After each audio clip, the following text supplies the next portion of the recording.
කවුරු එනකන්ද බලන් ඉන්නේ? උඹ එනකන් තමයි. බයික් එකේ ගිය වෙලේ ඉඳන් එනකන් ඉවසිල්ලක් නැහනේ. ගේ ඇතුළට යමුකෝ. දෙයක් තියෙනවා කියන්න.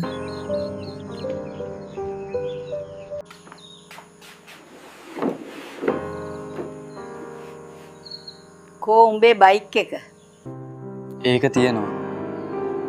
අම්මා කිව්ව දේවල් මට දැනුයි අම්මේ තේරුම් ගියේ. මොකද බං අමුතුවෙන් වගේ? මොකද්ද තේරුම් ගත්තේ? බයික් එක අරන් රස්තියාදු ගහනවට වඩා ජීවිතේ ගොඩක් දේවල් තියෙනවා කිව්ව එක. පාරේ යන අනිත් මිනිස්සු ගැන හිතන්නේ නැතුව රේස් ගිහින් දවසක මට්ටු වෙනවා කිව්ව එක.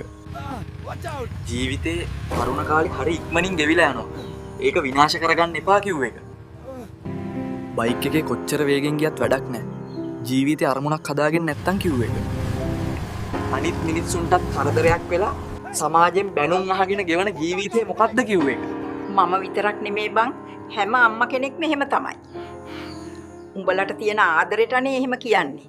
වේගෙන් බයික් එකේ ගිහින් ඉතුරු කරන වෙලාව උඹලා මොනවටද පාවිච්චි කරන්නේ? තරුණ කාලේ කියලා හිතලා ඔළුවට එන හැමදේම කරන්න ගියොත් වෙන්නේ විනාශ වෙන එක බං.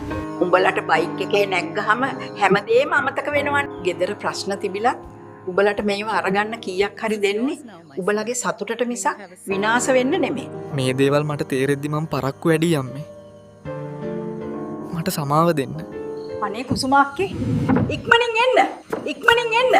අක්කේ කලබල වෙන්න එපා. ඔයාගේ පුතා ඇක්සිඩන්ට් වෙලා අමාරු වෙලා කියලා තමයි කිව්වේ.